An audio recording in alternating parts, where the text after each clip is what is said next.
21 days habits को discuss कर रहे हैं। हर रोज नई नई टिप्स और ट्रिक्स सीख रहे हैं।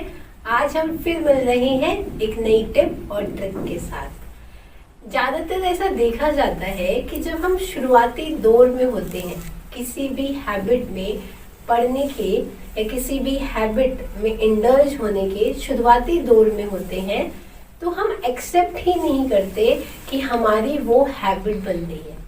फॉर एग्जाम्पल, कोई स्मोकिंग करता है, दोस्तों के साथ घूमता है और अभी अभी उसने एक दो पफ दोस्तों के साथ स्मोकिंग करना शुरू किया। उसके फैमिली मेंबर्स कहते हैं, देखो तुम्हें स्मोकिंग की आदत पड़ रही है, तुम्हें स्मोकिंग करना छोड़ दो। तो वो कहते हैं, अरे ये कोई मेरी आदत है, मैं तो ऐसे ही दोस्तों के साथ घूमता हूँ तो बस ऐसे ही एक दो पफ लगा लेता हूँ, उसमें क्या बुरा है, मेरी ये हैबिट थोड़ी ना है। और फिर देखा जाता है कि वो ही लोग कुछ समय बाद कहते हैं कि मैं सब कुछ छोड़ सकता हूँ लेकिन मैं स्मोकिंग नहीं छोड़ सकता।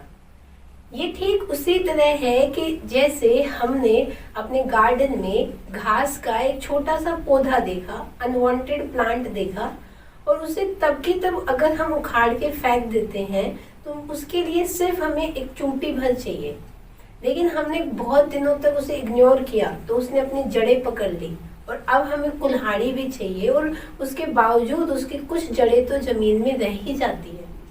ठीक इसी तरह जब हमारी हैबिट्स, हम शुरू में ही किसी ऐसे कार्य में फंस रहे हैं तो हम अपने आप को चैलेंज दें कि मैं आज पूरा दिन स्मोकिंग नहीं करूंगा, मैं दोस्तों के साथ इस तरीके के एनवायरनमेंट में ही नहीं जाऊंगा।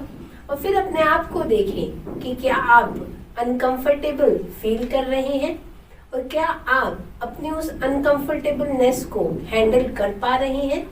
अगर नहीं तो अभी आप इस हैबिट में पड़ चुके हैं। जैसे किसी को गुस्सा करना पड़ रहा है, हम कहते हैं गुस्सा तो करना पड़ता ही है, लोग सुनते ही नहीं है, काम आंख तो दिखानी ही पड़ती है, आंख दिखाए बिना तो काम ही नहीं होता। इस तरीके से वो उस हैबिट में पड़ रहे हैं। वो कहते हैं गुस्सा करना मेरी आदत थोड़ी ना है, ये तो मैं काम कराने के लिए बस करता हूँ। और करते करते उनका काम कराने का तरीका ही गुस्सा करना बन जाता है और वो उस हैबिट में पूरी तरह पड़ जाते हैं। तो ठीक इसी जैसे हमने पहले जाना कि पौधे को हम बड़ा होने ही क्यों दें, हम इतना वेट ही क्यों करें कि वो मेरी हैबिट बने, उसके बाद मैं उस पे एफर्ट्स करूं, उसके बाद मैं उस हैबिट को छोड़ूं, हम बुरी हैबिट्स में पड़े ही क्यों। तो इस तरह हम शुरुआती दौर में ही उस हैबिट को खत्म करने का प्रयास करें, क्योंकि धीरे धीरे हमारी वो ही हैबिट्स हमारे बिलीफ सिस्टम बन जाते हैं और हम सबकॉन्शियसली उन्हीं हैबिट्स के बारे में सोचना शुरू कर देते हैं। तो अब जब हमें नए बिलीफ सिस्टम्स बनाने हैं तो जब हम नए बिलीफ सिस्टम बना ही रहे हैं तो हम बुरे बिलीफ सिस्टम्स क्यों बनाएं, हम अपने लिए प्रोडक्टिव कंस्ट्रक्टिव बिलीफ सिस्टम बनाएं। Thank you so much. फिर मिलेंगे एक नई टिप और ट्रिक के साथ। ओम शांति, धन्यवाद।